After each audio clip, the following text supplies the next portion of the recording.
Hi, everybody. I said that we would continue this tonight, and look, it's actually happening. It's a miracle. So, I will wait for people to file in, and in the meantime, do a brief recap for those who missed part one that I will link down below after we're done with this stream. In part one, Jack, yes, I named the character Jack, went to work at a diner and encountered vampires. And so we had to pick one of the many vampires, and we chose Dominic, protective vampire. He has already partaken of the blood, and at this point we were confronted by vampire Bruce Wayne. 100% he's Bruce Wayne. They can call him Bishop all they want, who has offered us a deal: be turned or die. So now we have to go and try and convince Dominic to turn us, because whatever stats we needed to unlock the third dialogue option were not there, so we'll have to see what ending that gives us. We have stats. My head is covering the stats, but they're not that exciting. They just say what they are, not how much you got or anything. So I will continue to inform you of the stats that Jack receives. So, if we are ready to continue on partaking in the adventures of Jack and Dominic, then oh, hi, Kisma. It's been a while. Let's do it. What kind of awful situation have I gotten myself into? Well, if we play it right, it's gonna be a wonderful situation. I don't want to give up my humanity, obviously. Obvious to Jack. But I don't want to leave Dominic all alone either. Also, side note, volume. You know how afraid I always am, so let me know if anything is not a-okay. And I have a feeling that even if we tried to keep our meeting secret, Bishop would find out. How am I supposed to make a choice like this in a single day? With the aid of SG and the chat, of course. We'll help you make good life choices, Jack. After a little while, I wearily leave the warehouse and head to the diner. And let us all point out that this was entirely Jack's fault. Why would you go into an abandoned warehouse in a town where you know that there is vampire warfare by yourself when you're already under the protection of a vampire? It was a poor life choice. For most of my shift, my head's in a daze. I have to ask customers to repeat themselves a few times, as I'm so distracted that I don't understand what they're trying to say.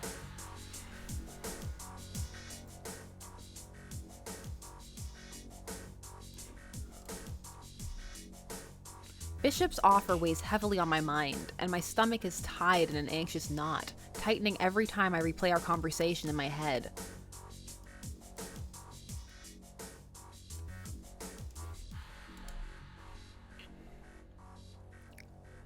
Finally, closing time arrives, and I let out a long, relieved sigh. Oh, that was the door.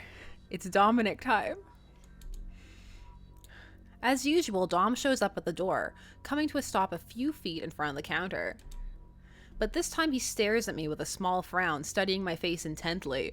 Like, Jack, have you been propositioned by vampires? Are you alright? Yeah, I'm fine. Look at that face. That's the face of someone who's 100% fine. Memorize it. Study it. Just kind of worn out, long shift and everything. Also, please turn me into a vampire. Dom doesn't look like he's buying my excuse, and he keeps watching me with a worried narrowing of his clear blue eyes. Either I must look really terrible, or he's incredibly perceptive, or maybe some mix of the two. Let's head out. The smell of grease is making me more nauseated than normal.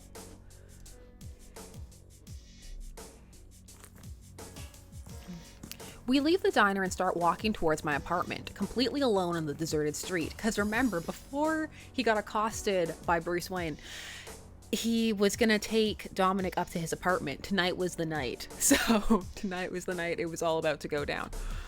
There's an unusually tense silence between us. I'd gotten used to Dom's quietness and normally kept up the conversation myself, but not today.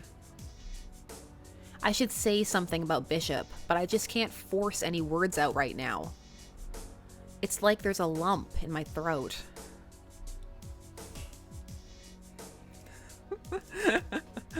Artemis, I like your optimism. That's the ellipses of doom. Only the sound of our footsteps on the pavement echoes around us. Dominic must sense something's wrong, because he avoids my eyes and walks further away from me than normal. It doesn't seem like there's any vampires hunting us today either, because they know. Everybody knows. I almost wish they'd start up a chase, just to break this awkwardness. We make it to my apartment before long, neither of us speaking a single word on the way there. Finally, when we arrive at the door, I pause and take in a deep breath. Hey Dom, you want to come inside for a bit? The shock, as if it hasn't been building for weeks. He blinks at me in astonishment, like I just asked him to wear a tiara and have a tea party with me, which I would also read. What's with that look? When was the last time you hung out with someone anyway? Come upstairs and have a smoke or something. You're a pretty cool guy, vampire or no. Jack's got all the moves. Jack knows what the vampires want to hear. And well, if you've dealt with my company this long, a little more can't hurt, right? Oh, Kisma, he's already given him coffee and stirred it. Dom hesitates, his eyes dropping from my face to stare at the ground for a long few moments. But finally he raises his head and nods, and I can't help but grin in relief. Come on then, let's not hang outside until the sun comes up, yeah? Yeah. With Dom trailing at my heels, I head up to my apartment, and my heart starts to beat faster and faster. God, it's really happening. Oh, Jack. He's like, tonight is the night. It's officially the night. I actually invited him inside, and he needed the permission. I hope he doesn't think I'm acting weird or anything. I mean, this is a natural thing for friends to do, right? Who am I kidding? Friends don't hang out in each other's apartments. The lies. I obviously like him as more than a friend. A lot more. Well, here it is. I'm also a 1940s gumshoe detective. Make yourself at home. Sorry in advance for any clothes lying around. I nervously chuckle after leading Dom inside, watching him while his eyes dart around my apartment. Oh my gosh, is he gonna read his fiction that Jack writes? Jack also writes like smut sometimes in ebooks for a living. I like it. A faint smile curls on his lips, lightening the shadow that's been there all night. Oh, really? I mean, thanks. Needs some serious spring cleaning, though. As I scratch the back of my neck, uncertain what to do next, Dom lowers himself onto the edge of my bed. The mattress springs creak a little under his weight, but he doesn't seem to notice. So how about a drink? I've got some wine in the fridge, a couple cans of beer too, or also myself, throws back head. You drank that cup of coffee, so alcohol is good too, right? Dom shakes his head at my offer. Instead, he just motions for me to come closer, beckoning with one hand. Sit down. Swallowing, I step closer to him, not exactly sure if I should sit on the bed or pull up my office chair. Did he mean sit beside him, or on my lap, idiot? What? Wait, what? You mean, if you don't hurry up, the sun's going to rise.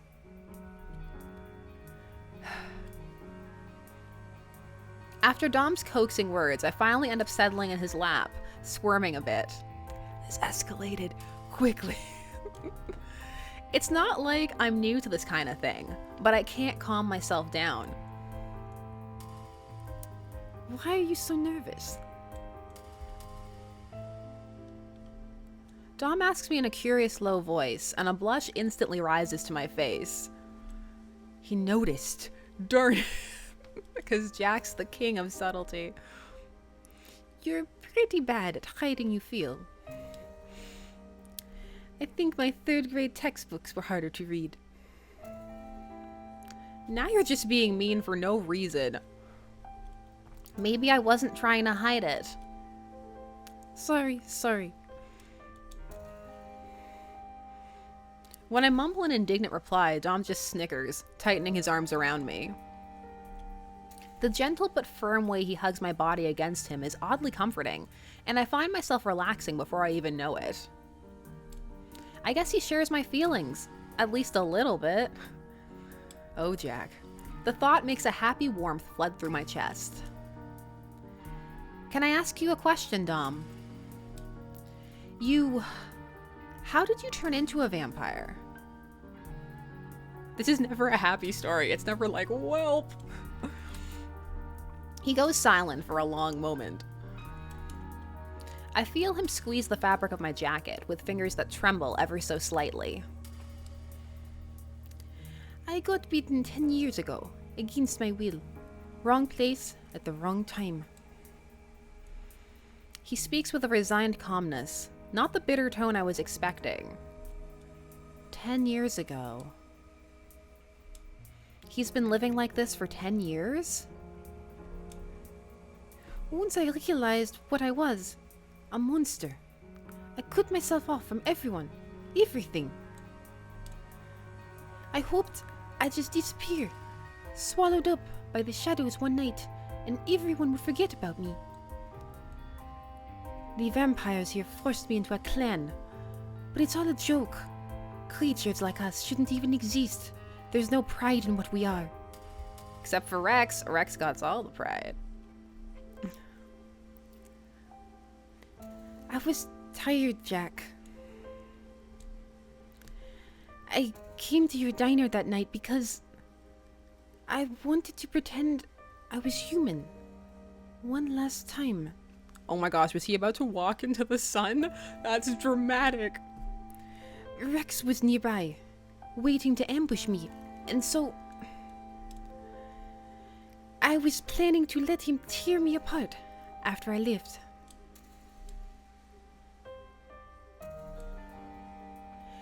I thought I'd revisit an old favorite spot. Have my first cup of coffee in 10 years.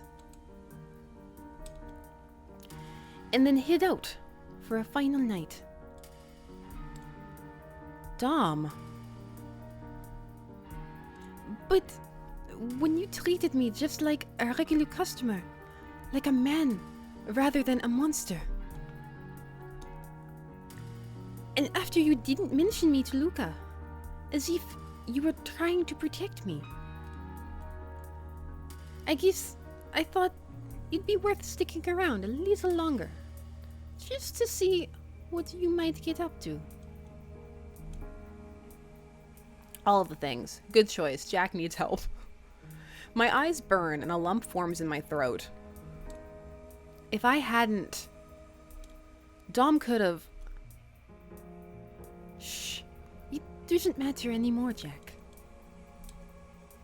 It's alright.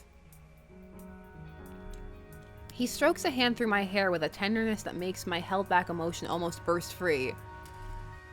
But I manage to swallow it back, and once I give Dom a little nod, he smiles at me reassuringly. I don't understand his strength. He's been living in solitude all this time, part of a world he doesn't belong in, and yet he's still so gentle, so kind, so full of angst. If I had known all this back at the diner, how would things have been different? Jack, something happened to you today, didn't it? He tilts my chin up so that our gazes meet, and his sky blue eyes gaze into mine with a look of concern. Yeah, earlier this evening, I met Bishop.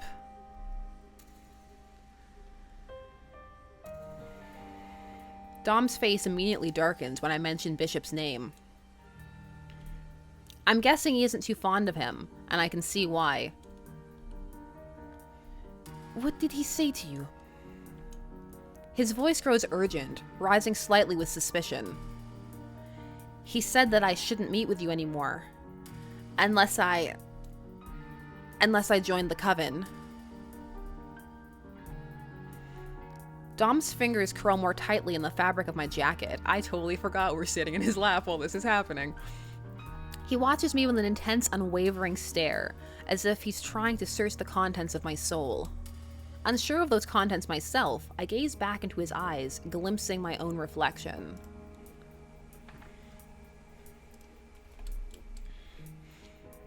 Is that what you want? His earnest question makes me pause. The truth is, I don't really know. And I don't know if I'm brave enough to accept a new life hiding away from the sun forever.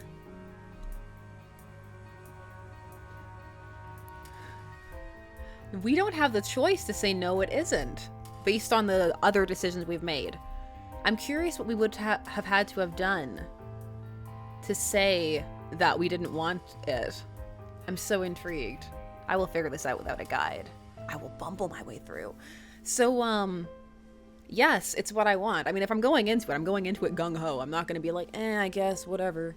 If we can't say like, no, it isn't, then yes, it is.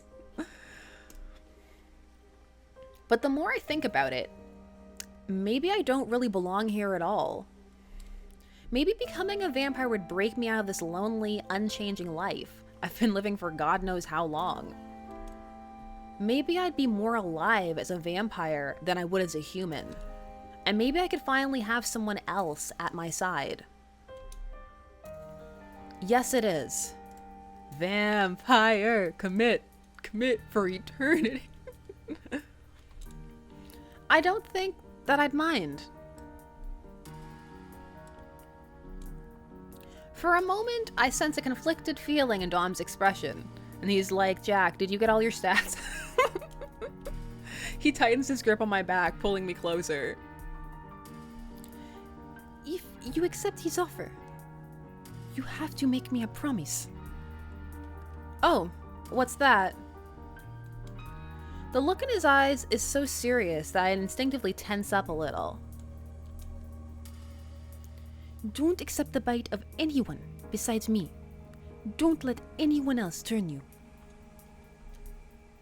Otherwise, something might happen. Part of his words sound uncertain, but the hesitance in his voice makes me wonder if he's hiding something from me. Earlier this week, he was talking about something different in my blood. Could this be related to that? Also, even if I had the option for no, I would have said yes in this route because curiosity. I need to be involved in all of this coven business. How can I eavesdrop properly without vampiric hearing? Bishop 2 mentioned the same thing. Strix, he called it. Promise me, Jack. Dom interrupts my thoughts with an urgent murmur, as if he's worried I might forget what he's saying. Right, of course. I promise. My reply seems to set Dom somewhat at ease, and his impatient gaze softens. Puzzled, I start to open my mouth to ask what's so important about accepting someone's bite, because he hasn't read enough vampire fiction. But at that moment, Dom presses his face towards mine. It takes me a second to realize that his cool, soft lips are smashed against my own. They're smashing. I'm sure they are smashing. But it takes even less time for me to realize that I don't mind. Not one bit. I curl my arms around Dom, pressing back tenderly into the kiss. He pulls me down against him with an overwhelming rush of passion. Everything about you drives me wild. Your scent, your kindness, your pretty face, all of it. Dom breathes those low words against my skin, quickly sealing my lips again with another fierce, hungry kiss. I know, Emma, smashing, my good chap. His tongue insistently presses its way forward, and I let it tease inside my mouth, sliding along my own. There is a sweetly smoky taste on his breath, tingling my senses delightfully as our tongues dance and twirl together. Dom. I let out a soft whimper when his hand slips under my shirt, drifting across my skin. When he captures my bottom lip between his fangs and playfully nips it, a delicious tingle shoots down my spine, and I clutch onto him tighter. In those beautifully clear blue eyes, there is a heated glimmer that watches me longingly. If only that gaze was fixed on me forever. You're so warm, every inch of you. He purrs out with a mixture of awe and delight, his cool fingers tracing up and down my spine. They explore all the curves and dips of my body, teasing around my hips, slipping around to my chest. Curves and dips is such a smut line. Moaning sounds that I will not articulate because someone will snip them and post them somewhere else. Well, what a good thing is body heat if there's no one to share it with. I close my eyes, drowning in the sweetness of his tongue, tracing the corners of my lips, while those large, gentle hands caress my entire figure. This rush of excitement.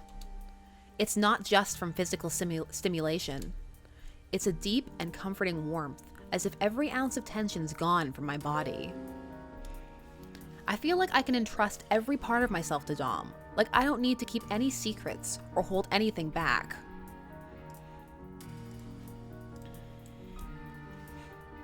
Please stay with me, Jack. Dom whispers against my lips, his words so soft that I can barely hear them. But the pleading tremble in his voice makes my chest ache, and I nuzzle against his cheek affectionately. I will, Dom, no matter what happens. He heatedly kisses me again as soon as I reply, like he's desperate to seal my promises into an unbreakable bond. I squeeze my arms around his neck, wanting to reassure him that I don't plan on letting him go anytime soon. The rest of the night becomes a blur after that, filled with so much passion that I can barely keep up. Finally, I drift off to sleep, intoxicated by Dom's scent and the comforting embrace of his arms. The only thought in my mind is a desperate hope for this to last forever. Which it can, because we agree, vampire. And a prayer that I'll be strong enough to make the right choice.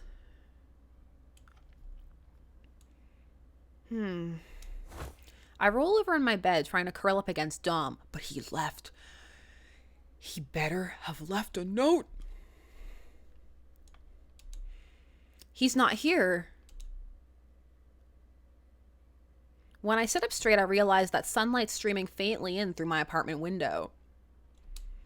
No sign of Dom either. He must have left before dawn. Obviously, Jack. Shoot. The memories of last night flood back when an ache runs through my body.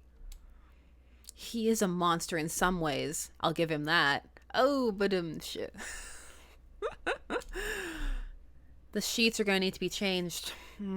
I'll do it later. I roll out of bed and put on some coffee before settling down to work, all while wearing a happily sleep-deprived smile. As I write, though, my mind keeps drifting between Dom and Bishop.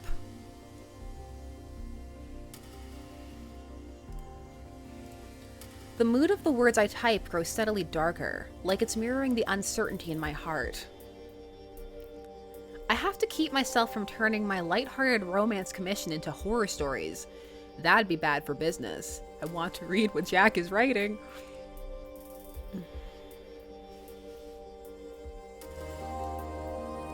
Even as night draws close and I head out on my way to work, I keep nervously weighing Bishop's offer in my head. Don't let Bishop do it. Don't... like I'm not the person making choices. Don't go to Bishop. How the hell am I supposed to make a decision like this in one day? He gave me the ultimatum yesterday, so I guess he'll come seek me out tonight. The very thought sends shivers down my spine. Bishop isn't outright aggressive like Rex, but he's 10 times more unsettling and radiates that frigid, intimidating aura that makes it hard to think straight. Darn it. There's no easy way out of this, is there?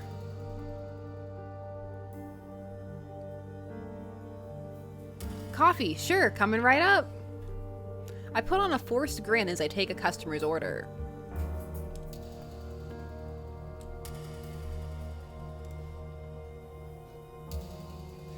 Betty, I kind of want to. When I start brewing a fresh pot, my mind flashes back to when Dom first came to this rundown place. The way he seems so confused about what to do. I guess that'd happen if your diet doesn't normally include anything except blood, huh? I think that was the moment I really started to fall head over heels for him in his cute, quiet ways. The moment I had to stir his coffee.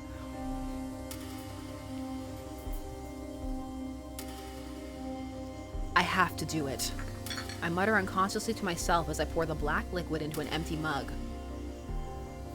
I have to accept Bishop's offer. I won't leave Dom alone. My determination grows stronger and stronger as my shift continues, and by closing time, I feel grimly confident. Why is Dom not showing up, though? He usually always walks through the door right now. Did he get delayed? I lean against the counter to wait, drumming my fingers impatiently on the grimy surface. But as time goes on, there's no sign of Dom. A foreboding feeling sinks in my chest. Dom? Something must have happened to him. What if he's injured? Or what if he's trying to avoid me? That doesn't seem like him, but... The warehouse. If he's not here, then that's the only other place he could be. That's right, he never goes anywhere else. Here or the warehouse. Also my apartment. Grabbing my keys, I rush out of the diner, only barely remembering to lock the door behind me. I dash down the empty street, tearing my way towards the warehouse as fast as I can. Please be alright, please be alright. Repeating those words like a prayer, I run down the dark alleys as a cold sweat breaks out on my back.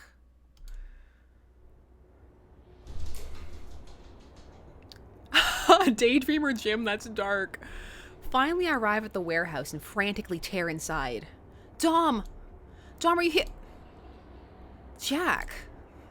A pained voice calls out to me and I freeze in my tracks. Uh-oh, you're late. I'm glad that you could make it regardless. Who is it? Hi. Bishop steps from the shadows, approaching me with long, purposeful steps.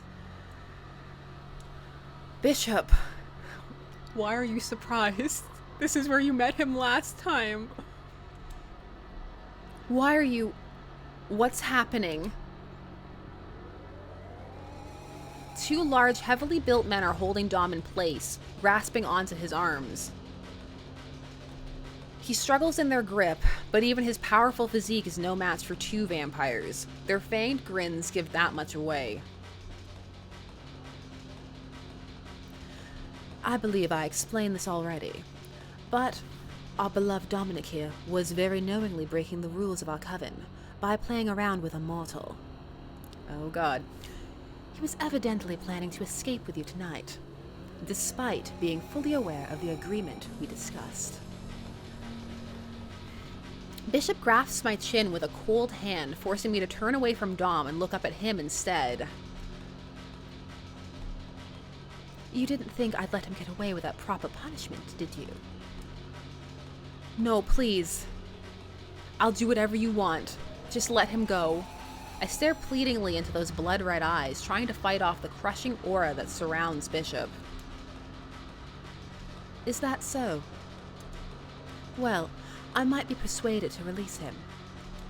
His voice drops a little, taking on a hint of a provocative growl. Everybody wants Jack. Provided you accept my offer. And let me be the one to turn you. No! No! How did we get here? I tried so hard and got so far. Dominic seems to catch Bishop's low words, and he starts to struggle even harder, gritting his teeth together furiously. No, Jack, don't listen to him. You can't. You'll turn into... One of the men holding Dom abruptly kicks his stomach, causing his words to turn to a gasp of pain. Don't interrupt, Dominic. I thought I taught you better manners than that. This is a matter between myself and our lovely Jack here.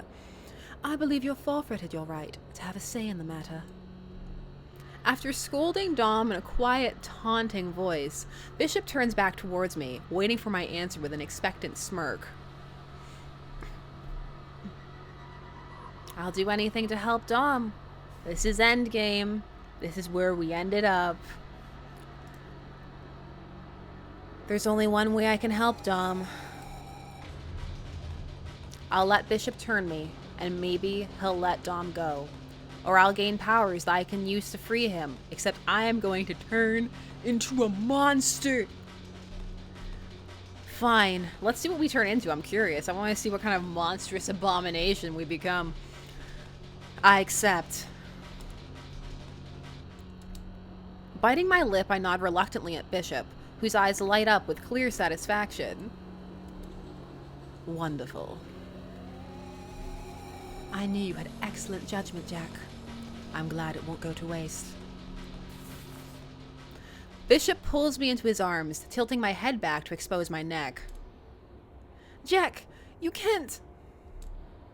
Let him go, Bishop, or I'll... Dom, don't worry. I murmur under my breath as I close my eyes, allowing Bishop to embrace me. His lips brush over my skin, but I block out the sensation, trying to think of Dom instead. Now just relax. Soft, hypnotic words purr into my ear, and all tension leaves my body. A moment of unnatural silence passes. And then... a splitting agony runs through me. It starts out as overwhelming pain, but gradually it begins to subside. Bit by bit, as Bishop drains my blood, a tingle of pleasure courses along my spine. I start to lose consciousness, succumbing to the hot, delightful, why'd I say delicious? Delicious for Bishop, maybe, sensations that make me feel numb and lightheaded. And just before I completely black out, open your mouth. Drink. Drops of something sweet and metallic fall onto my tongue. It tastes amazing.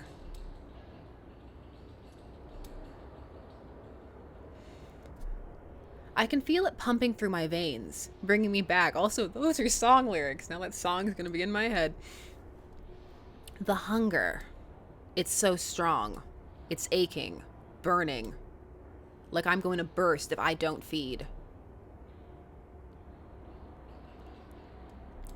My own ragged breathing echoes in my ears. This is what you wanted, isn't it, Dominic? No? No! A distant cry, but more importantly, a delicious scent. Sweeter than anything I've ever smelled before. I want it. Jack, no! You know where this is going. We all been new. So red, we know. We know who we killed. So sweet. I drink and drink, feeling the body go limp in my hands. How admirable. My new, perfect creation. A hand gently strokes the back of my head. But I ignore it, instead focusing on draining every last drop. Once you're tamed, you'll make for a lovely addition indeed. Although, it's a shame you lost your wits after all. We're a mindless monster now. The hunger subsides a little. The corpse of a tall man in a dark jacket lies before my feet. But I'm still hungry. I want more. More. I want to drain the whole world dry. There's a hole inside me now, and I don't think it will ever be filled. That's right. I'm missing something, aren't I? No. It doesn't matter. Nothing matters anymore. Except the hunger.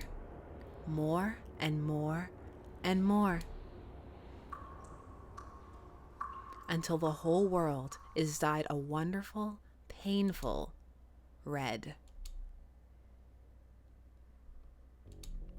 Yeah! I don't know, I kind of liked it. I kind of liked it. We burnt the world. If it's gonna go some way, I kind of don't mind that we burnt the world.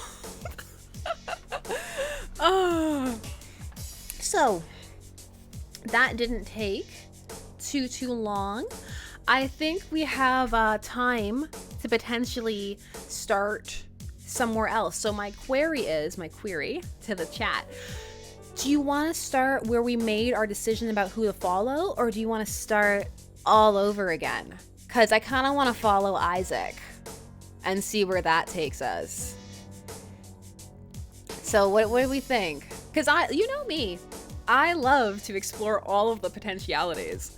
So, because I know we can get a good ending for Dom. I've seen the cute pictures of it, and I want to get there because I think they get to go to his brother's wedding. But yeah, I'm gonna follow Isaac.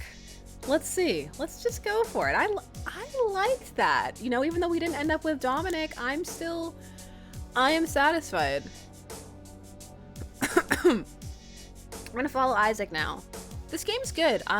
I picked it up for about $6 Canadian on Steam. So if you're interested in trying it for yourself, like, go on over and check it out. It's really, I'm enjoying it. Let's catch up with Isaac.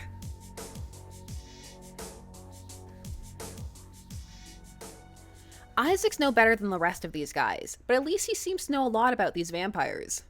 Also, I'm feeling a lot of pressure about Dominic's whole, like, I'm going to walk into the sun.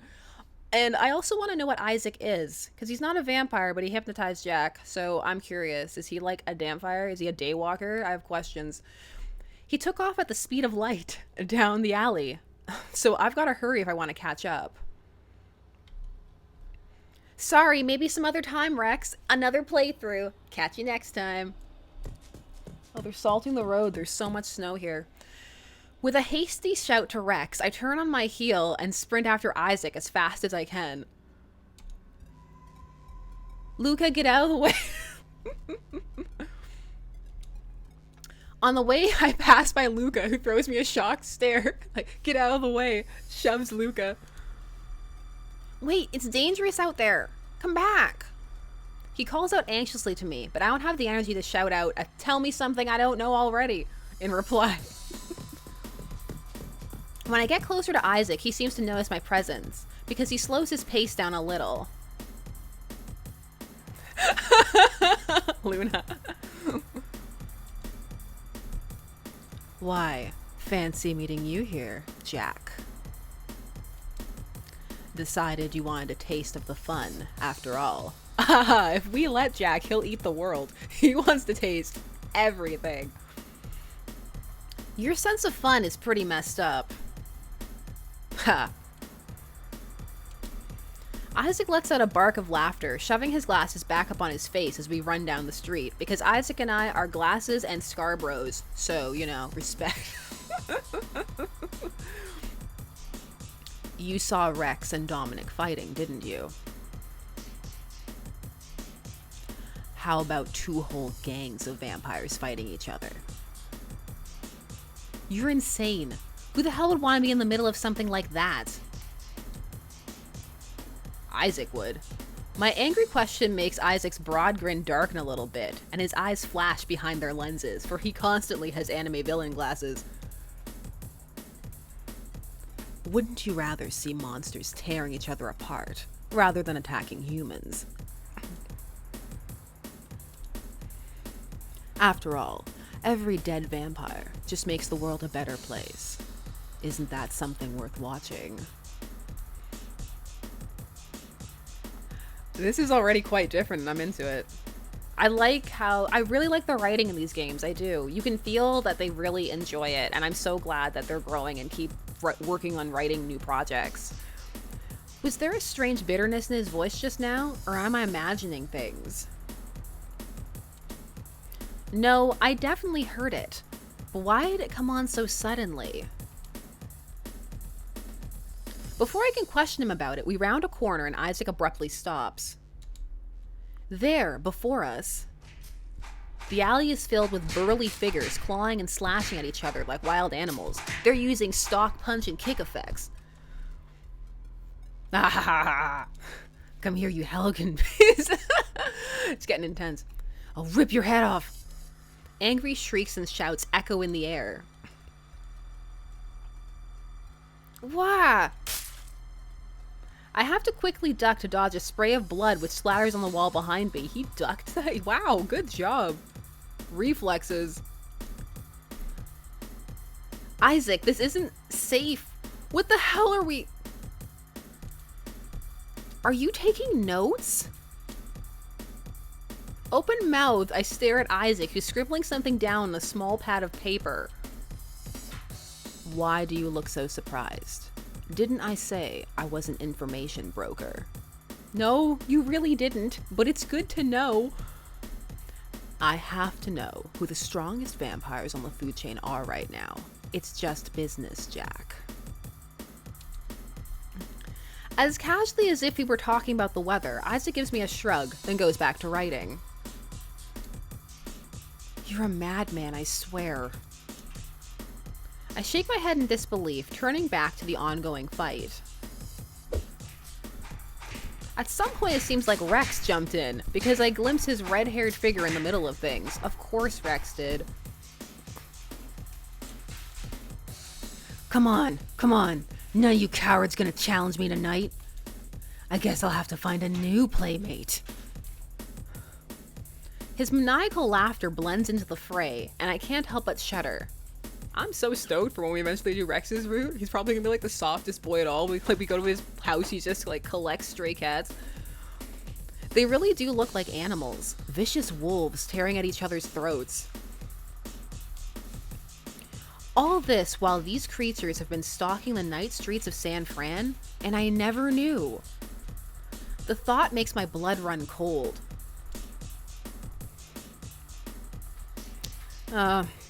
What a shame.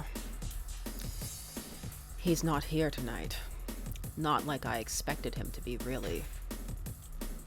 Isaac's quiet murmur interrupts my thoughts, and I shoot him a curious look. He? Who's he? But when I question Isaac, he only shakes his head, letting out a low sigh. We should leave. Things are getting pretty nasty.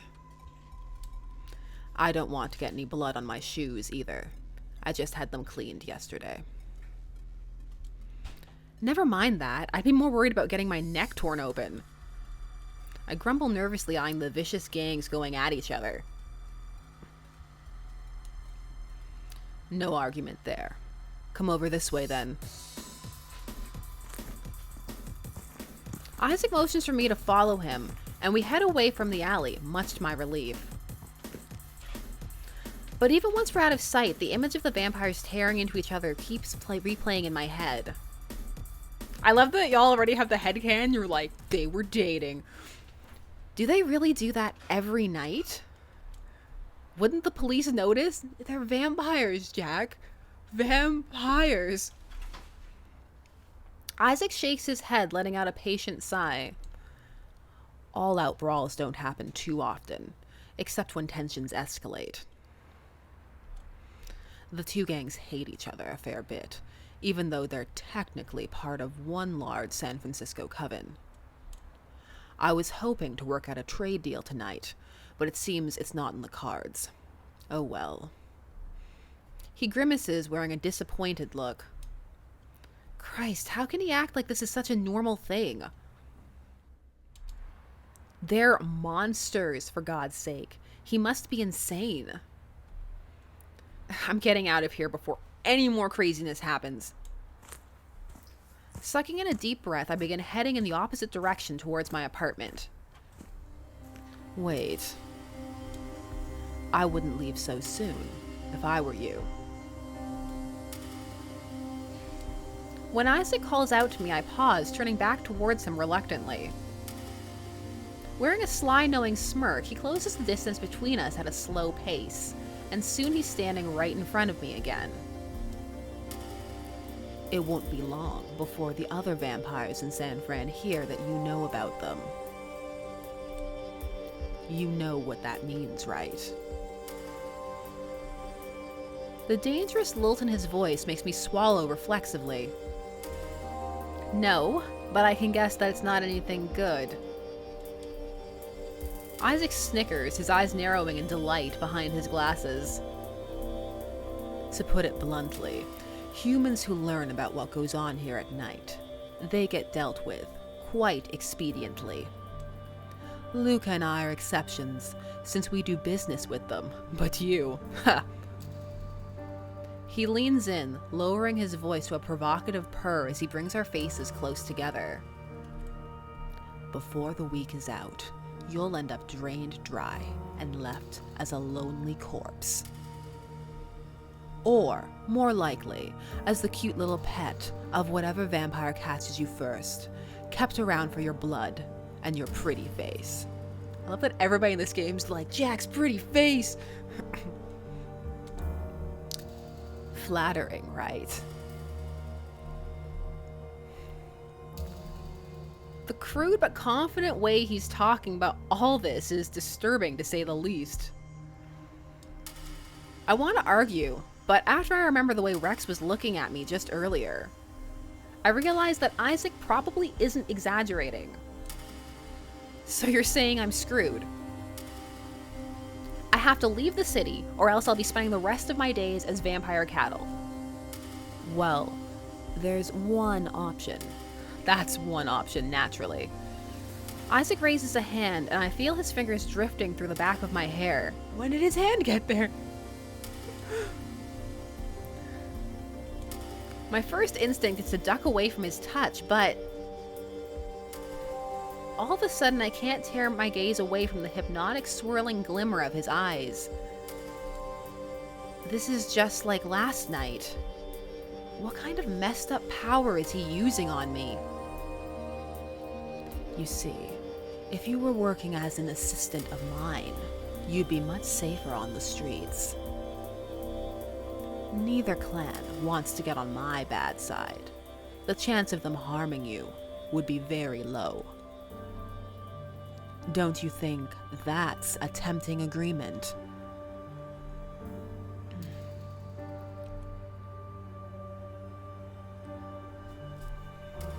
Now I have to think about my stats, because I'm like, I would like one good ending, even if it's with Evil Isaac.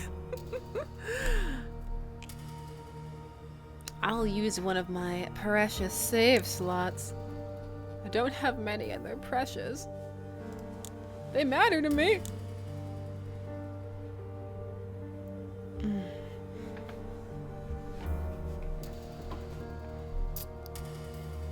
I'm curious, because he seems to respond well to when we were aggressive the other night. So I'm going to try to resist, because he seemed to respond better to that. Yeah, there we got an aggressive point, and he seems to like aggressive. So let's see. No, I have to try and clear my head. I can't fall prey to this guy. But everything just feels so cloudy, like I'm inside a dream. Like, that's the thing. Like, I know it won't matter right now, but our stats, like, they will all add up. So we'll see if maybe at the end that could help. All I can see is Isaac's beautiful golden gaze. Because I think in our last playthrough, if we'd had more charm, we could have charmed him. But because we were aggressive with Isaac, we had aggressive points instead of charm. Because they're still building their stat system, so it's going to get more complex as their games go on. But right now, it's very much like a one-to-one kind of thing. So I think if we'd been charming all the way through, we would have been okay, because Dom likes charm, but Azzy likes aggressive. So let's make a go of it. You heard me right. That's a nice animation on the scar right there. It's a very tempting agreement, and beneficial for both of us, certainly. His voice drips into my ears like honey, melting away my will to resist. Soon I find myself nodding my head, unable to disagree with his words. There's a good boy. You know I have your best interests at heart, don't you? His hand drifts from my hair over to my cheek, and those slender fingers trace down my jaw. I can't think of anything other than the seductive murmur, word I can't say, echoing in my ears. I think I'm falling asleep. Or maybe I already am, since... And just like that, the fog in my head vanishes. I realize how close Isaac's standing to me and quickly stumble back, blinking in confusion. Wait, what did I just... Well, now that you're officially my assistant, I'll stop by your fine establishment tomorrow night to get things settled. Wait! Hang on, I didn't really mean... Isaac grins cheerfully, giving me a few playful clicks of his tongue. Ooh, the tongue click. Wow. An agreement's an agreement, right? You're not intending to just break your word, surely. If you are, well, there's a few vampires I know who'd love to punish an untrustworthy mischief maker like you. Hey, Jack's no mischief maker. He's a lover, not a mischief maker. I can't believe this guy. Could he be any more open about blackmailing me? More importantly, what the hell did I just agree to? And why couldn't I resist? There's definitely something supernatural about him, even if he's not a full vampire. And I intend to find out what. I should have kept walking. More angry at myself than at Isaac, I ball my hands into fists. Fine, come to the diner tomorrow. But I swear if you pull something like this again... Pull? Pull what? I have no idea what you're talking about. I'm just an ordinary businessman with extraordinary talents. Isaac innocently shrugs his shoulders and offers me a little wink before turning away. I will never be able to see a person wink again after all of these games. I'll show up promptly at closing tomorrow night, so be ready. Make sure to wear your Sunday best. Jack has one outfit, and he will be wearing it. Deal with it. I can't wait. If I'm lucky, I'll get struck by lightning before I reach the diner. Only letting out an airy chuckle at my sour response, Isaac waves a hand at me while heading off down the road.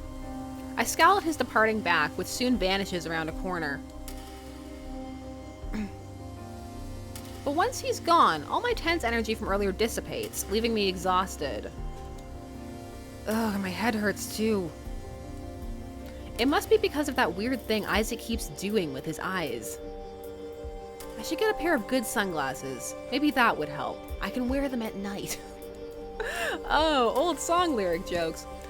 Grumbling quietly, I shove my hands in my pocket and begin walking home. Pockets. One pocket? He put both his hands in one pocket. It's all Isaac's fault that I've been swept up in this. Kinda low-key is, actually. If it weren't for his stupid invitation last night, I'd still be living a normal life, blissfully ignorant of vampires. An ordinary businessman. Sure, just like Rex is a pink bunny who vomits rainbows. Home sweet home. If only I could pretend all of this was a crazy fever dream. If only it was that easy. I end up tossing and turning in bed for what feels like ages, until eventually... The exhaustion from tonight pulls me into a deep sleep. I'm so curious about what Isaac's deal is. Like, I need to know. No, Rex is a bunny, confirmed. The early afternoon sun trickles into my apartment, fighting through storm clouds to arrive upon my face. Emma! I push myself up with a yawn. I can't say I feel very refreshed. Those events last night, the fight between Dominic and Rex, the vampires. I was hoping it would be a dream, but it sticks too vividly in my mind, like a bad taste that won't leave my mouth. This would make for a great story to write about, except I definitely have an anxiety attack while writing it. Still half asleep, I mumble to myself as I put on the coffee machine. It's true, all this excitement's definitely inspired me a little. though I'm also too on edge to really channel it right now. Isaac. His words from last night are still ringing in my ears. Am I really in that much danger? Did I need to accept his offer? Or is he just playing off my fears? Isaac reeks of sleazy businessman, and he seems to have pretty questionable intentions. But I get the feeling he was telling the truth. And to be honest, I'd rather not take any chances. I managed to get some writing commissions finished up during the rest of the day, although they are sorely in need of some editing.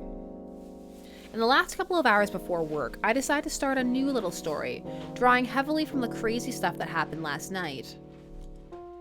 I changed a few details here and there, but it reads more like a diary rather than fiction. Dear Diary, last night I entered an alternate timeline after killing my boyfriend and won. When I get ready to leave for work, the sight of the darkening sky outside makes me tense. After Isaac warned me about the threat of being caught by a vampire, I can't get it off my mind, even if he was exaggerating. I'd better hurry to the diner before it gets too late, and hope that Isaac keeps his word. He's just sitting there, writing notes about the diner. Luckily, nothing happens on the way to my shift, and I flick on the diner's lights with a sigh of relief. This crap is doing a real number on my stress levels, I'll say. Muttering to myself, I switch the sign to open after a little bit of prep work, and the night finally begins.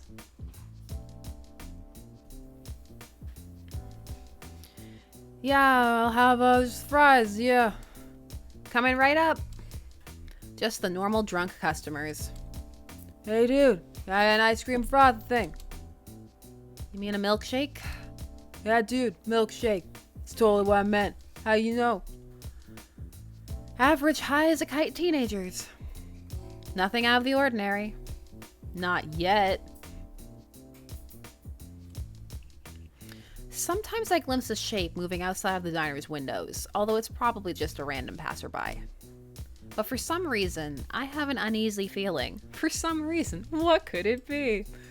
It's like I'm being watched, and not in the comforting guardian angel way either.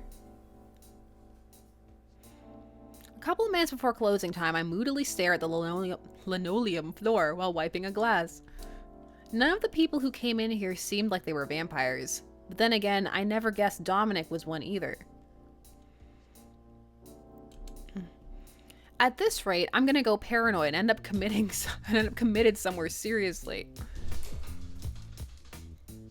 Good evening. Is that my lovely new assistant I spy over there? An airy voice calls out to me, breaking my thoughts, and I realize a new customer has walked in. No, not a customer. Isaac. Oh, so you came after all, huh? Glad you decided to give me the gift of your company. Now, you're going to have to work on that attitude of yours if you want to move up the corporate ladder. Pushing up his glasses, Isaac flashes me a cheerful, energetic grin. For someone who's got no problem blackmailing other people, he's pretty damn lighthearted.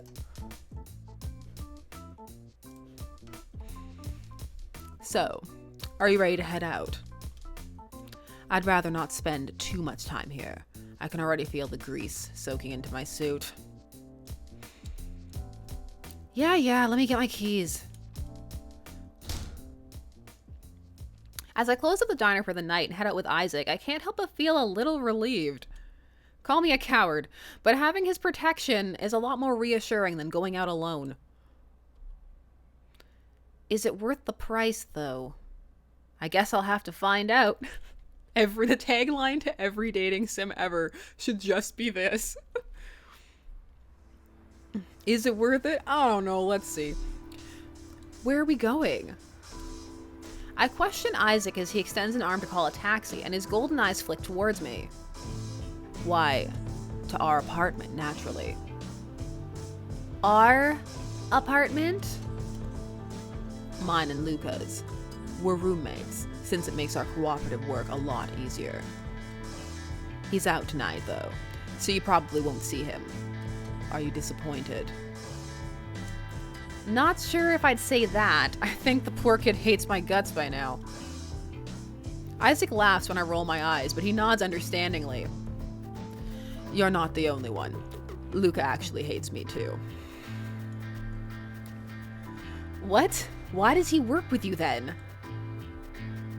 Convenience, mostly. I'm just a means to an end for him. He shrugs indifferently, apparently not troubled by such a thing at all.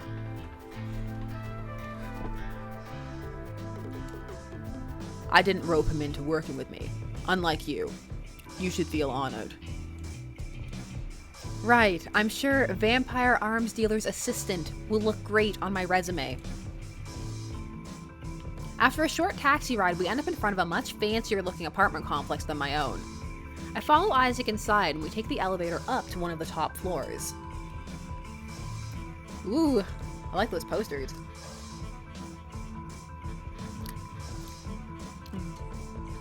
Wow. The apartment we walk into is an incredibly sleek one. Well, relative to my own anyway.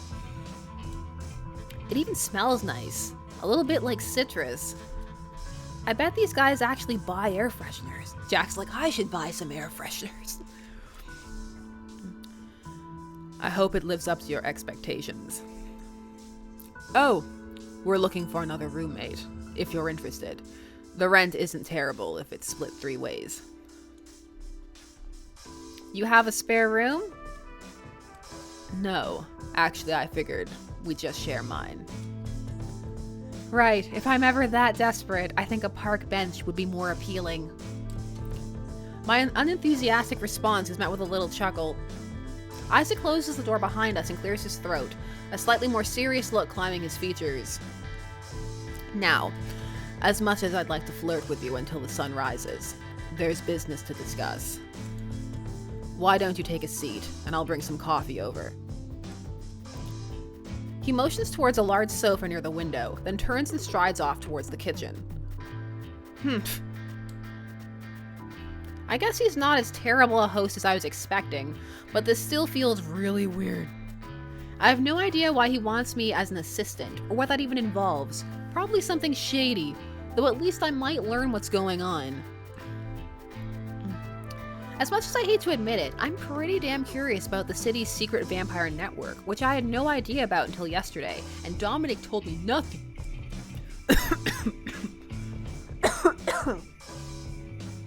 After I wait on the sofa for a little while, gazing out at the beautiful cityscape through the windows, Isaac eventually comes back. Sorry for making you wait. I hope you like your coffee. Bold. What does that mean? What does that mean? I work the night shift. You know I practically survive on dark coffee. Isaac sits down beside me on the couch, handing over a mug. I take a cautious sip of the brew, not expecting much, and blink in surprise. It's actually pretty good, and I'm a picky coffee drinker. Don't even try to complain that you don't like it. I can see approval written all over your cute face. Well, I've had worse. I guess you're good for something after all, Isaac. Anyway, didn't you say there was business to talk about? Ah, yes. Very important business, actually. So you'd best give me your full attention. Isaac sets his mug down the table before turning to face me, his golden gaze growing a little sharper. A key part of my job, you see, is collecting information. To do that, I need eyes and ears in a lot of places. You probably don't know this, but a fair number of vampires have frequented your diner. Not a huge amount, but it's still an important location. My mind flashes back to Dom at Isaac's words. I really never would have thought of him as anything other than an antisocial guy if I hadn't seen him in the alleyway fighting Rex. Now, I could very easily spread the word that your diner will be a new, temporary neutral ground for the city's vampires. What? Calm down, calm down. It just means that a couple more booths will be occupied than normal. Isaac smirks at my alarmed reaction, winking at me reassuringly. And don't try to tell me you're worried about overcrowding. That place is like a graveyard. Although, If your only customers are undead, it might still be a graveyard, now that I think about it. Well, yeah, but won't it be dangerous? What if they attack me or start attacking each other? Nonsense. They may be brutes, but they respect the laws of neutrality. No fighting can occur on a neutral ground. He sounds thoroughly confident, which makes me relax a little bit, but only a little. The idea of the diner becoming a vampire den is pretty unnerving, no matter how you spin it. What's the point of driving more vampires to the diner? To collect more information? Precisely. I knew you'd catch on fast, Jack. I want you to listen for something in particular. Any vampires talking about a man named Bishop. Bishop. Isaac nods, his lips pulled together in a distasteful grimace. Yes, Bishop. Try to see if anyone's saying bad things about him, or discussing the idea of a revolt, anarchistic murmurings. If you need to, you can prompt them a little, but don't arouse any suspicion. Understand? He looks quite serious all of a sudden, and the intensity of his golden eyes behind those lenses is a little intimidating. After hesitating for a good few moments, I end up offering a reluctant nod. It doesn't sound like that much work, and if it's all I have to do to keep from being someone's dinner, I guess it's worth it. Fine, you'd better not be lying about being a neutral ground, though. Good. That's all I need you to do, for now. I'll come to the diner nightly to check up on your progress, and I expect detailed reports. An airy grin flits back over his face, and Isaac reaches out to squeeze my shoulder. I was thinking about the shoulder touch and I got derailed. It was just like, hey. Rather than trying to move away, though, I study his face curiously as he leans closer. Why do you want me to listen for people talking about Bishop? Are you trying to put down some kind of uprising? No. Very much the opposite. A cryptic smirk slowly spreads across Isaac's face. His eyes flash darkly behind his glasses, making me wonder what kind of plot's forming in that head of his. If you do your job well, I'll give you some more details. Until then, I'm afraid that's all I plan to say. He takes a relaxed sip of his coffee as if to signify the end of that particular conversation. I shouldn't really care that much about his motives, but now I can't help but be interested in them. I'll just have to wait until he trusts me more to ask then. But there's another question on my mind, too, an even more important one. Can I ask you something else, Isaac? Of course. I'll answer anything I can for you, darling. Nobody use pet names. No, it's a sign of evil. Debbie ruined them for us. Your eyes. How did you gain that power? That hypnotic look?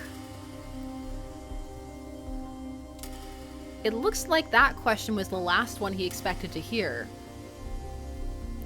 Well, after being duped by it twice, did he really think I'd just forget about what happened? Soon Isaac's brow furrows slightly, and he glances to one side with a wry chuckle. Right. I forgot. A Strix would have noticed it. Come again?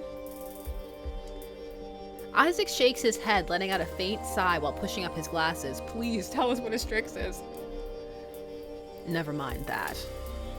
To answer your question, you remember how I said I wasn't really a vampire? The truth is, once every few weeks, I drink a vampire's blood. It gives mortals a fraction of their power, and mine manifests as hypnosis. He calmly gazes at me with his brilliant golden eyes, which are admittedly beautiful, even when they're not swirling mesmerizingly. Really? They just let you drink their blood for free? Is it because you sell them information? It's far from free. I've got a certain deal with someone for it, you see. A troubled look briefly flits across his face. No, maybe troubled isn't the right word. It's more of a hateful look. It sounds like you're pretty deep in vampire society for a human. Doesn't it ever get scary or start to feel like it's not worth the cost? Rich or not, I'd never be jealous of Isaac. He's playing with fire, except the fire has fangs and a strong appetite for blood. It does. You're right. The usual confidence in his tone vanishes for a few moments. I spend half my nights wondering if I'll be murdered the next day. There's not a single vampire I trust. And there never will be. But I'm in it for the long haul, Jack. I've got too much at stake to just turn tail and run away with a briefcase full of cash. He gives me a faint, wistful smile, one that looks incredibly tired.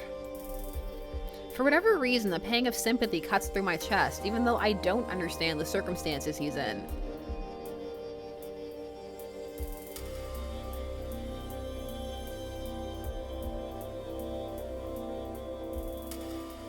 Huh, we can't be that thirsty. Must be hard. Hey, I got an achievement! You can't see it, but I got an achievement, a silver tongue achievement. I run a hand through my hair, unsure of what I can say to ease the tense atmosphere. I'm sorry, I don't really know what you're going through, but I'm sure it can't be easy. I got an achievement. I feel so proud. I'm like, yeah, achievements. Oh, that's going on my Steam account. Oh Betty, I got the silver-tongued achievement. I got an achievement for charm. So hooray. I wish I could offer you more support, but I can't because I don't have the stats. Ha. No need to pity me, dear. I've already got that base covered.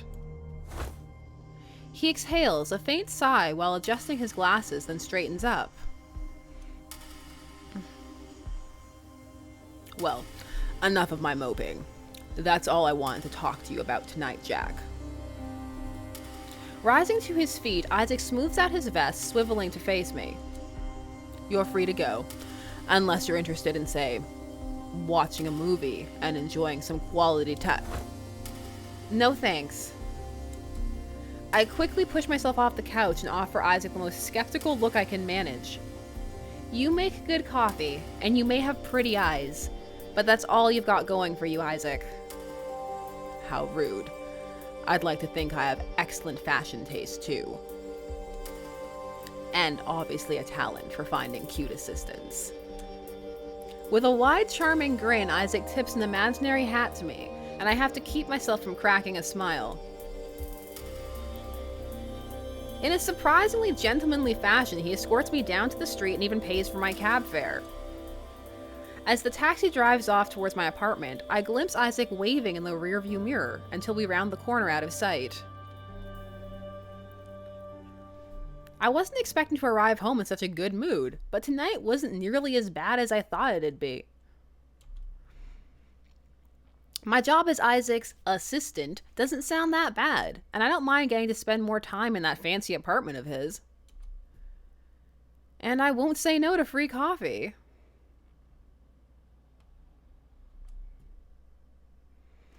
Maybe getting caught up in this vampire horror story wasn't as bad as I first thought. At least it brings a little spice to my boring life, even if that spice comes at a pretty risky cost. For he who controls the spice controls the universe. Ooh, Dune jokes.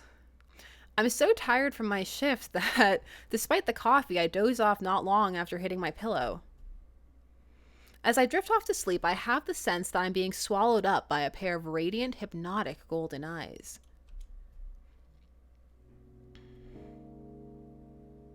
After that, the rest of the week was fairly uneventful. A few unusual guys showed up at the diner, and I caught the name Bishop a couple of times. It sounds like he's some kind of boss to San Fran's vampires. No one seems to like him that much, but they all sound pretty scared of what he can do. Each night, Isaac would take me back to his apartment, and I'd report everything I heard at the diner. He'd listen closely, ask a few questions, and that was it. We chat a little about other random things, and he always brewed me a fresh cup of coffee. I learned that Isaac was raised near Hollywood and met a lot of celebrities as a kid. He seems to be a huge movie aficionado, too. He constantly raves about all his favorites to me. Curiously, though, he never said anything about what he did as a teenager or in college. A part of me wants to ask, but I wonder if he's avoiding it for a reason. One night during the week, Luca passed by the living room, a suspicious glare on his face. I hope you're not leaving any grease stains on the couch, diner boy. Luca, don't talk to my assistant like that. To my shock, Isaac actually jumped to my defense, and not in a playful manner either. Luca looked taken aback too. Isaac doesn't normally raise his voice. Jeez, were you so worked up about old man? Calm down. Scrunching his face up sulkily, Luca stalked back to his room, leaving behind an awkward atmosphere. That was about the only thing of note that happened during the week. The rest of our time flew by, and before I knew it, I was settling into the routine. Tonight's just another average night, except a heavy storm is pelting down in our taxi as we drive to Isaac's apartment.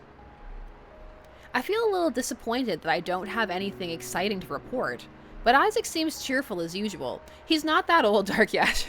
They have, ages. It's just that, how old was Luca? Luca's like 22. Like, Isaac's not that much older than that. You know, I'm thinking about trying a different roast. I'm getting a little sick of the current one. There you go. Thanks, Karen. You're pretty passionate about coffee, aren't you? What can I say? It's an important part of the job for night owls like us. He elbows my side knowingly, his eyes sparkling behind his glasses. Why couldn't you just meet us normally? You're such a nerd. I'm into it. Don't hypnotize people. They will like you if they get to know you. Can't argue with that one. We head upstairs like usual, and as Isaac goes to heat up some water, I let out a contented sigh. At some point, I grew pretty comfortable hanging around this place. Despite being a posh apartment, something about it feels down to earth, just like Isaac himself. Appearances really are deceiving. Who'd have thought the fancy pants businessman was just a pretty normal guy? He's overly flirty and likes touching my hair too much. Sure, but he's never been anything but kind to me, even though he's not getting a whole lot out of our deal. And something about the way he always listens to me so intently. Well, it makes me feel a little special, as stupid as that sounds. Fresh coffee for my favorite assistant. Striding up beside the couch, Isaac offers me a mug, which I gratefully accept. Don't let Luca hear you say that. He hates me, remember? You don't have to worry about him getting jealous. Isaac lets out a playful chuckle, sitting down beside me. After a few sips of my coffee, I deliver my usual report, while he watches me as attentive as ever. Once I've answered his questions, he gives me a silent nod, then leans back against the couch cushions. That's right, Katisa, and friendship is magic. Normally we'd start up our friendly chatter at this point, but the atmosphere is a little different today, and Isaac isn't piping up like he normally does.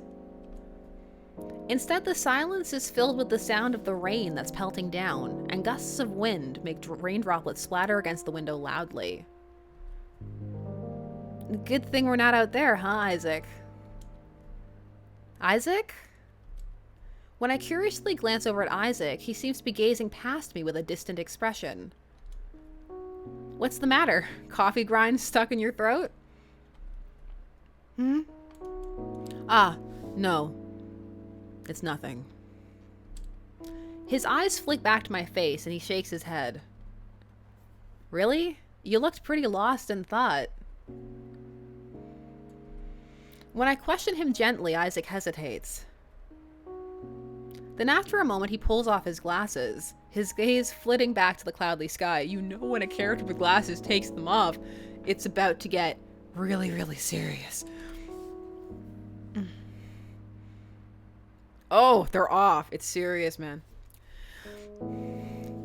It was storming heavily just like this when I had my first run-in with a vampire. After that, my life changed permanently. I couldn't see anything the same way. It was like I didn't belong in the normal human world anymore. He sighs, a grim expression settling on his normally sly features. There's no going back either. You, me, we both have to live the rest of our lives knowing that monsters stalk the streets at night, while everyone else sleeps peacefully in their ignorance. It makes you wonder what kind of other dark secrets are hiding out there. Are there horrible things all around us, but we only ever notice a fraction of them? Isaac's golden eyes close for a moment, and a fleeting wistful smirk forms on his lips. It's a little more sad than it is scary, don't you think? We're stuck in a shadow from now on, separate from everything else, in our own little world of darkness.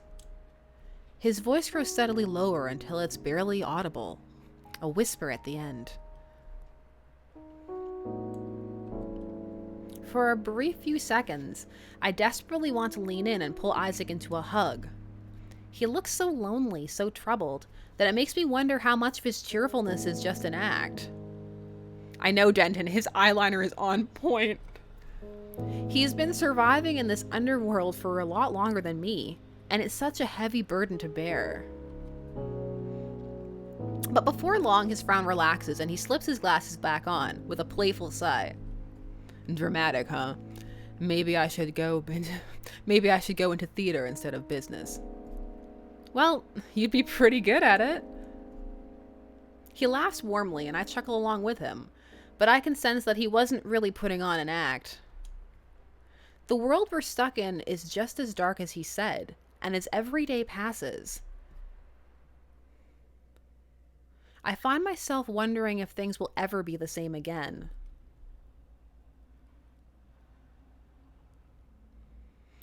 Money in the bank.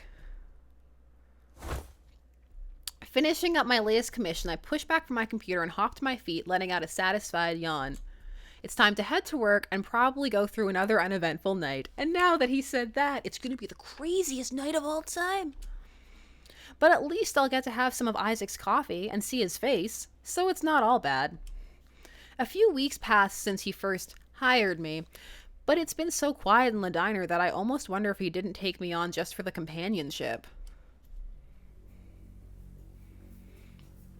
My shift kicks off pretty much like normal, with the regular drunk crowd stopping by at intervals. I spot a few familiar guys crowd around a booth, however, and I can guess they're probably vampires. Grabbing a cloth, I head over to the neighboring table and start wiping it down, but I strain my ears to hear the conversation. I'm sick of this, man. We gotta do something about it. Keep your voice down. An angry growl comes from the booth, followed by someone else's hiss. I don't like it either. I want to see that guy taken down, so we don't have to play by his rules anymore. Yeah, he thinks he owns all of us, doesn't he? Head vampire, sitting on his throne of skulls. Woo, scary. They must be talking about Bishop. By the sound of it, they don't like him either, but they sound way angrier than the other vampires I've heard before. So what are we gonna do about it? Join up with those stupid Sarai guys? They're way too private and stuck up for that. Oh no, man. Just wait it out for now, I guess, but I swear, I want that guy dead. The conversation suddenly goes silent. I realize I've been standing stock still for a few moments, staring at a nearby table while trying to listen in, being terrible at eavesdropping. Hey, I know you, don't I? Uh-oh, who is it? Rex, hi. When a drawling sing-song voice calls out behind me, I quickly turn to see a familiar figure standing there. You, Rex, what are you doing here? What's the matter? Your buddy Isaac said this place is a new meeting ground. I don't mind either. Means I get to stare your ass while you wipe those tables all night. Stop it. You back off. Back off. This is not your timeline. He grins crudely at me, licking his lips. Deciding to ignore his comment, I glance over towards the other vampires by the booth, who are wearing similar outfits to Rex, because they're a musical West Side Story street gang. Are those guys part of your clan? You nailed it, baby. Want some introductions? I bet they'd love to meet you. I think I'm just fine. Thanks. Rex snickers as I grab my cloth and hurry back behind the bar, not wanting to stick around for him to drag me over. The group eventually leaves, and nothing else unusual happens for the rest of the night. Libby, I know, right? He's like, come to the Rex timeline. I keep replaying the conversation in my mind, making sure to crystallize every detail so I can thoroughly report it to Isaac. Sure enough, he shows up right before closing time, flashing me his usual warm smile. Ah, my little burger flipper's looking delicious as always. Ready to go? Oh, you have a more serious face than usual, my dear. Something on your mind. I grab my keys and hurry up to Isaac's side, nodding eagerly. Let's wait until we get somewhere private. Private, Naughty, naughty. He teases me with a chuckle, but his eyes flash sharply behind his glasses, and I think he's guessed that I have something important to tell him. When we arrive at his apartment, I flop down on the couch and start to impatiently fidget.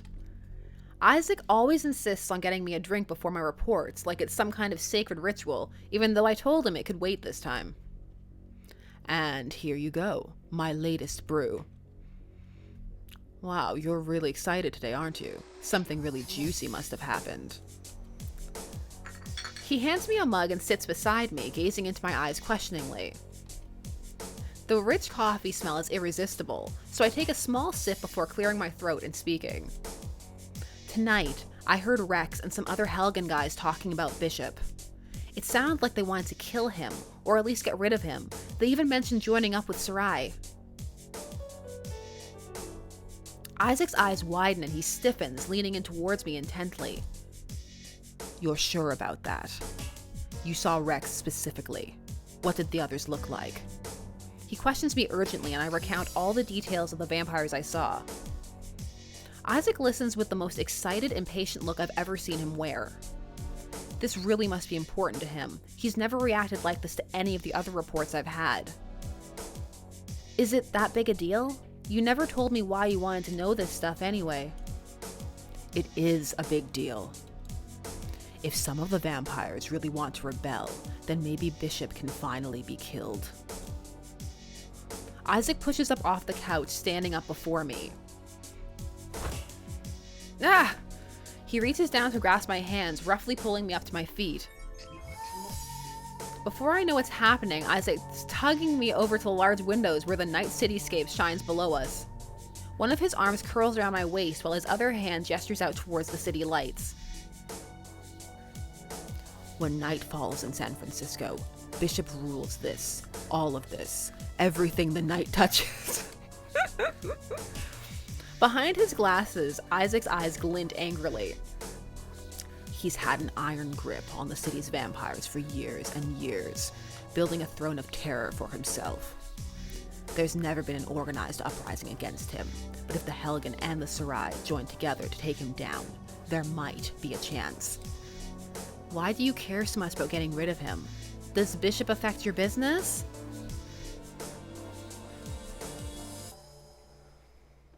My question makes Isaac's face immediately darken, like I just flicked a switch. It's not about business, Jack. It's personal. It's about... He hesitates, casting his eyes to one side. It seems to be a tender subject for him, but I'm getting frustrated from how secretive he's being.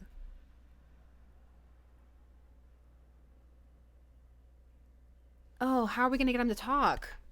I want him to tell us. I need to know. I'm saving because I need to get an answer where I know. I need to know.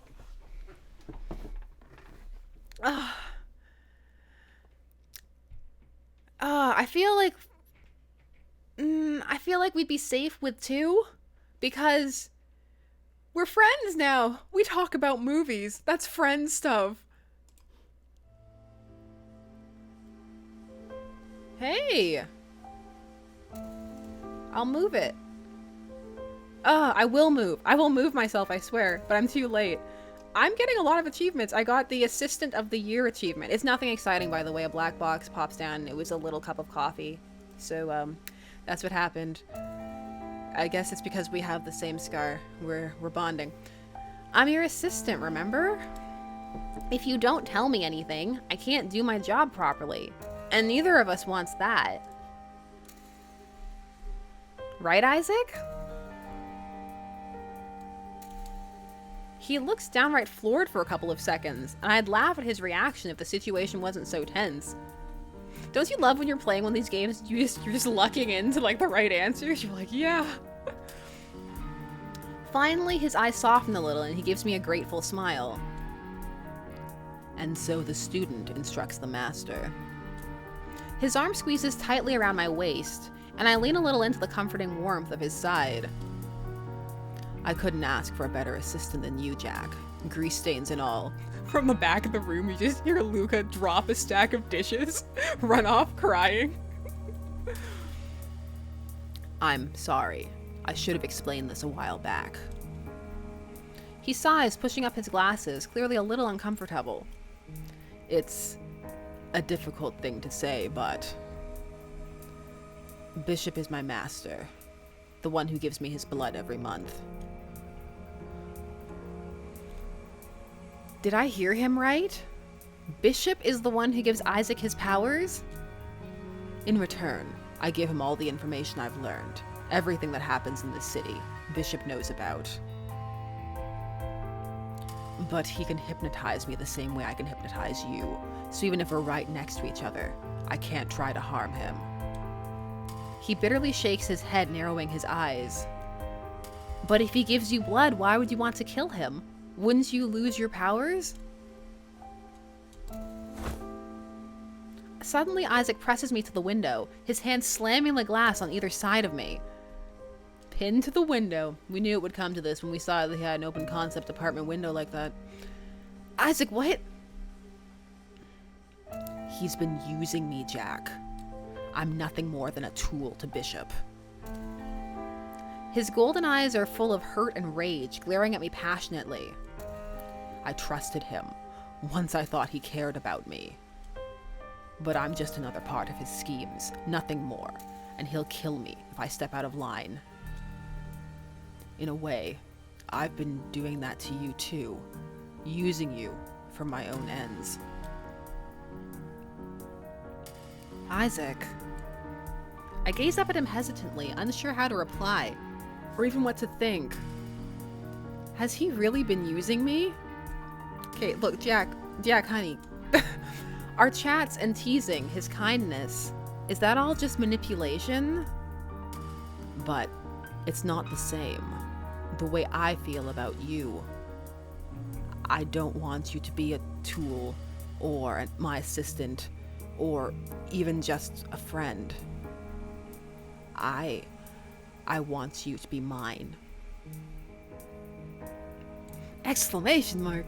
All of a sudden, Isaac presses in towards me.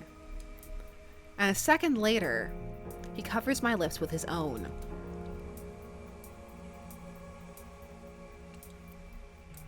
He pins me tightly to the window, trapping my body between the cold glass and his warm chest. Isaac fiercely covers my mouth with long, hard kisses, barely allowing me to catch my breath in between. Jack. He breathes my name before roughly pressing our lips together again, his voice deep and possessive.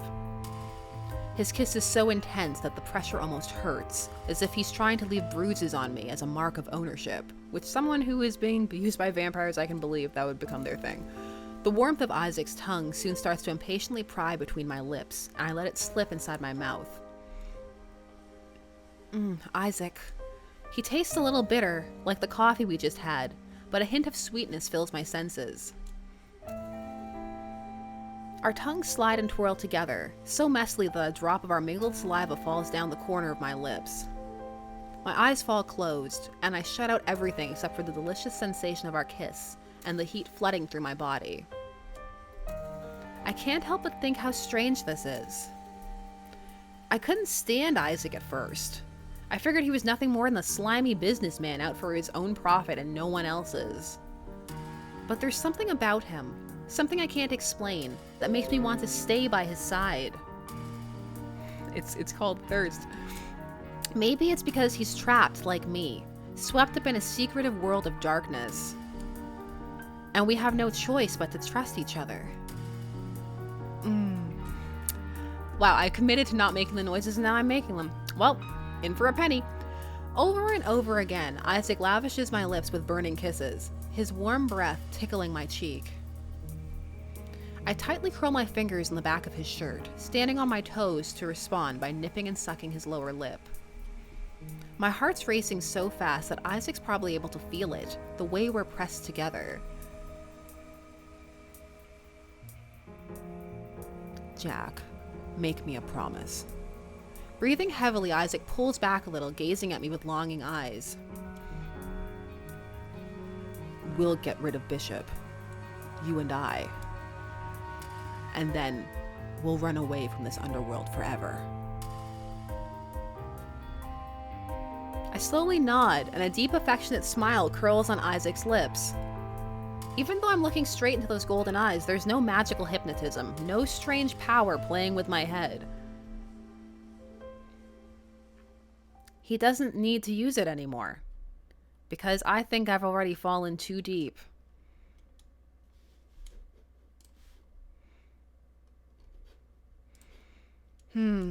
Letting out a long groan, I roll over to block my eyes from the sunlight. It must already be past noon. I should probably get up, huh? Wait a minute. But when I sit up, I realize I'm not in my bedroom. Oh, that's right. I stayed over at Isaac's place last night, and various events occurred on this couch. This couch has seen things. What happens on the couch stays on the couch. Their first few games are not R17, also because Steam has really weird rules about that, so... Oh, it's a good thing Luca wasn't around. Please, Luca was there. He's in his room crying. As I push myself up and throw off the blankets covering me, I realize there's something on the table, because Isaac knows how to leave a note. A cup of coffee covered with a small note. Yeah, looking at you, Dominic, it's not hard to leave a note. And he made coffee. I glance at the fancy, sharp handwriting. Makes it obvious that Isaac wrote it. To my favorite assistant. Stick the coffee in the microwave for 30 seconds, and it'll taste fresh out of the pot. By the way, we're official now. I'll pick you up tonight, like always. Isaac. Official, huh? Snickering, I heat up the coffee and enjoy a little bit more of the afternoon, daydreaming about what happened last night. Then I head back to my apartment, wanting to get some work done before my shift. But all the while, uneasiness weighs in my stomach. I can't really explain it, but maybe it's from Isaac's words last night. He made it sound like we'd be part of some dangerous revolution, which is exciting and romantic, sure, but still dangerous. Oh, you can really be a wuss sometimes, Jack. Yeah, scared of vampires and the undead? What a wuss. I shake my head with a sigh, gazing at the gathering clouds outside my window. Maybe I should have more faith in Isaac. He's been a part of this seedy underworld for a lot longer than me, after all. He's got it all handled. So, I'd like to think. By the time I get to work, my nerves have calmed down a lot. Instead, I hum to myself happily as I flip burgers and brew coffee, thinking about seeing Isaac tonight. Then I notice something a little unusual. None of the regular vampires I normally see have come by tonight. In fact, I don't think any of the customers have been anything besides human. What's up with that? Maybe another gang war or something. I mutter under my breath as I dump a burger onto an empty plate. My stomach flip-flops with nervousness, but I try to swallow my anxiety and tell myself nothing's wrong. Just another normal night. Right?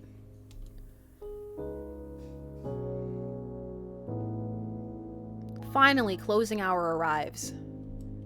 This is the time when Isaac is supposed to stride in, wearing his usual broad grin. But where is he? Maybe he got stuck in traffic or had to finish up some work, even though he's never been late before. I shift my weight from foot to foot impatiently, leaning against the counter. And then... Isaac! That's not Isaac. When the door swings open, I immediately cry out in relief, but the person who strides up towards me isn't Isaac. It's a very tall and elegant man in a crisp black suit carrying himself with an air of authority. Hi, Bruce. It's all gone horribly wrong, hasn't it? As soon as he stops in front of me, a strong sense of fear grips my chest. Who are you? Trying to contain the trembling in my voice, I gaze wide-eyed at the man's face. And then I realize, his eyes aren't a normal color. They're a bright blood red. Why, I'm sure you've heard of me before, Jack. Just like I've heard of you. His deep voice reverberates lowly, so cool and confident that it sends a shiver down my spine. Dark Yasha Bishop Wayne. I have a feeling I know who this man is, since there's only one person who he could be. Bishop. The moment I speak his name, a dark smile crawls over Bishop's lips and he nods. I'm sure you've heard a lot about me from my coven. And perhaps from your friend, Isaac. When he mentions Isaac, I instinctively tense up. The way he talks, it's like he knows everything we've been doing and planning, because he of course does, because Isaac has to tell him. Oh my, you didn't think I was unaware of what you two were plotting, did you? Letting out a soft chuckle, Bishop shakes his head mockingly. Isaac may be an information broker, but he's not the only source I have. I thought he was smart enough to know that. After he exhales a sigh, the vampire steps closer to me, casting a long and overbearing shadow. It feels like the air around me suddenly drops in temperature, and a cold sweat breaks out on the back of my neck. You haven't heard Isaac, have you? Please. My voice cracks slightly as I gaze up at Bishop, feeling my heart pound a mile a minute. No, of course not. What sort of monster do you think I am? Isaac is currently inside my limousine, waiting for a ride back to my headquarters. After all, it seems like we're in dire need of having a little talk. Isaac's been captured? Damn it. That idiot should have known Bishop would be looking for him. Maybe he thought Bishop trusted him and that's why he acted so careless. Are you gonna kill us? Don't be silly. It would be a waste to ruin my best servant like that, not to mention a soft, sweet little creature like you. He reaches out, curling several long fingers around my chin, cupping it gently. His skin is cold as ice, and I feel frozen in place, unable to move or look away. Isaac simply needs his mind molded into a more obedient state. He'll be far less rebellious after that, I'm sure. And as for you, your blood is delightfully special. Bishop's tongue traces across his lips and his eyes gleam hungrily at me. You're lucky enough to be a Strix, a mortal with intoxicating blood to creatures like us. That is certainly why Isaac wanted to protect you. He was quite aware you would be captured and ravished otherwise. Ravished? Strix? That word. Isaac used it before too, when we were in his apartment. Is that really why he hypnotized me that first night? Because he sensed what I was? But don't mistake his actions for kindness. You'd be a fool to think he wouldn't betray you, just like he betrayed me. Bishop's eyes narrow into a dark glare and his lips curl scornfully. He thinks the world is using him, but he's nothing more than a hypocrite. I rescued him when he was only a boy, and it's my blood that gives him his power, yet he repays me like this. You rescued him? When I stammer in disbelief, Bishop offers a slow nod.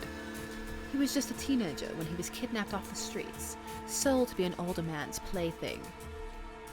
And I was the one who heard him crying from a window on a cold, rainy night. I was the one who killed his captor and set him free.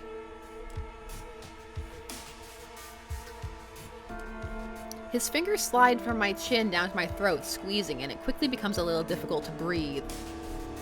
I gave him a new life, a way to escape his past, and new powers that mortals could never dream of.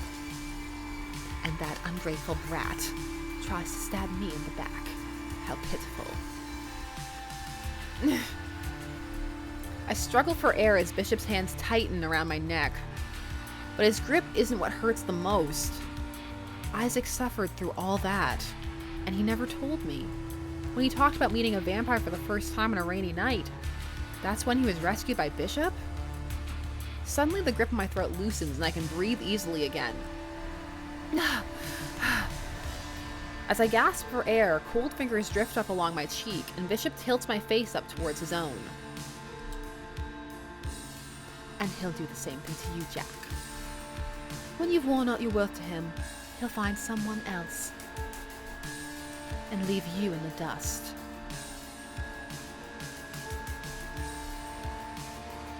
Blinking, I gaze up into Bishop's eyes, which swirl like bottomless crimson pools. His words cut right under my skin, exposing a fear I didn't know I had. But surely I can't believe what he's saying. Isaac wouldn't treat me like that. He wouldn't. He wouldn't. Right?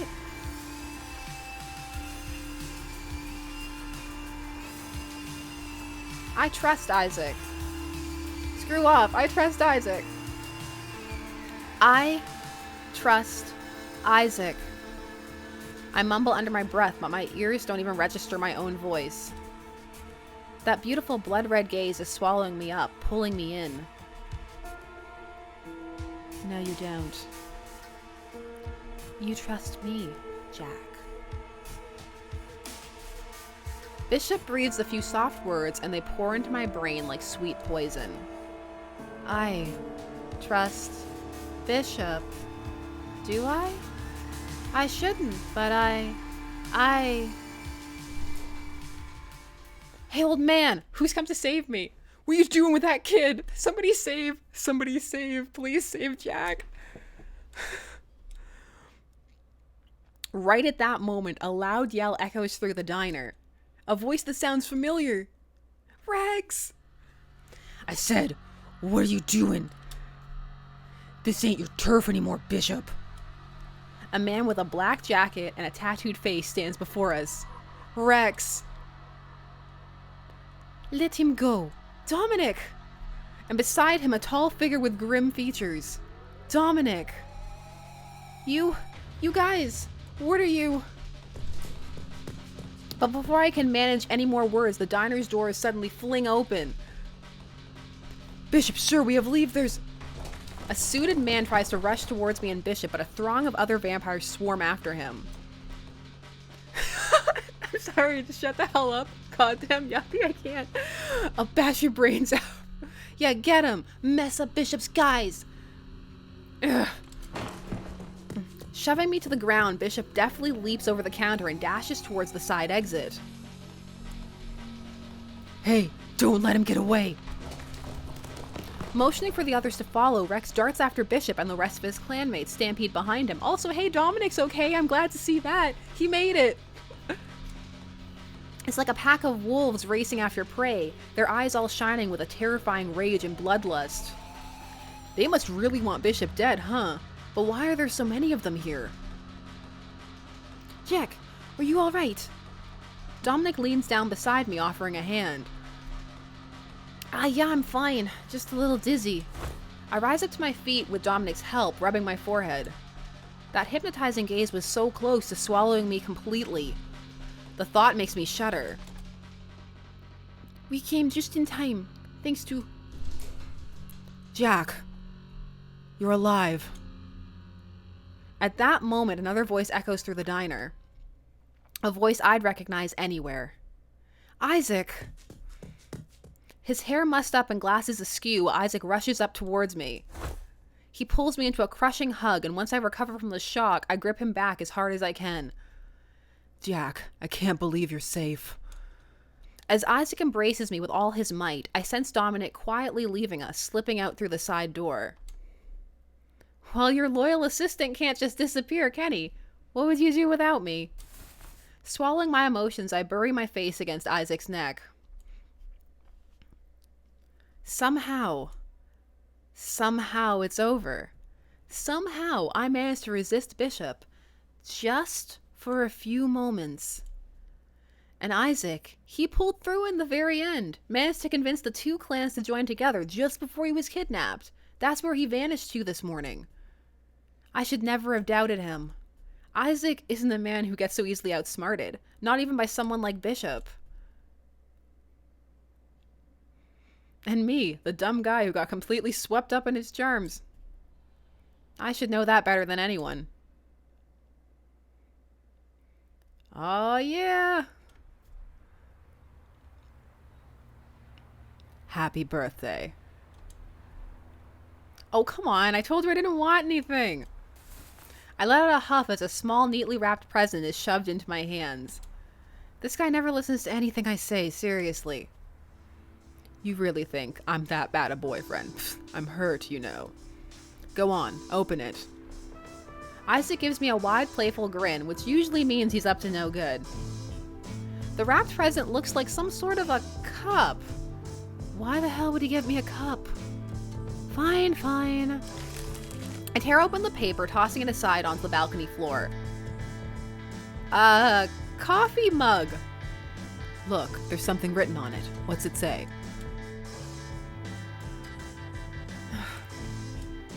I stare at the mug in disbelief. Did he actually get me a mug that says, I love Isaac? You drink my coffee every morning, right? I thought I'd get you a little something to remind you of me while you're drinking it. Isaac? I feel like you could use a little lesson in humility sometimes.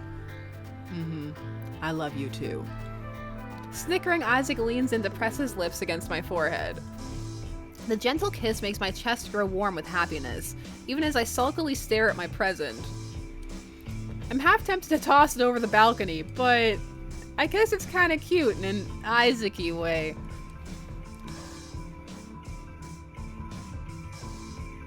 It's been a little over a year since Isaac and I became partners. We're on the opposite side of the states now, in New York instead of California. Isaac's business skills are being put to good use. He's consulting for tech companies rather than vampires. And as for me, my freelancing's kicked off somehow, and I'm making a pretty decent wage between actual stories and the occasional sellout erotic novel. Living in New York isn't cheap, and this place's rent costs nearly both our wages, but on nights like this, when we can gaze out over the city in each other's arms, it's completely worth it.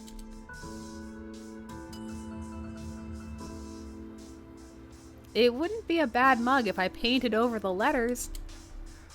Oh, come on. Don't do that. Otherwise, I'll have to demand a fee from you every time I make you coffee. I can't believe you're blackmailing me on my birthday. You're really something else, Isaac. Unable to keep from snickering, I lean against Isaac's chest, closing my eyes.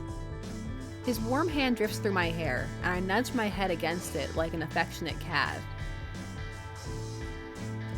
Even here in New York, neither of us can forget the presence of vampires.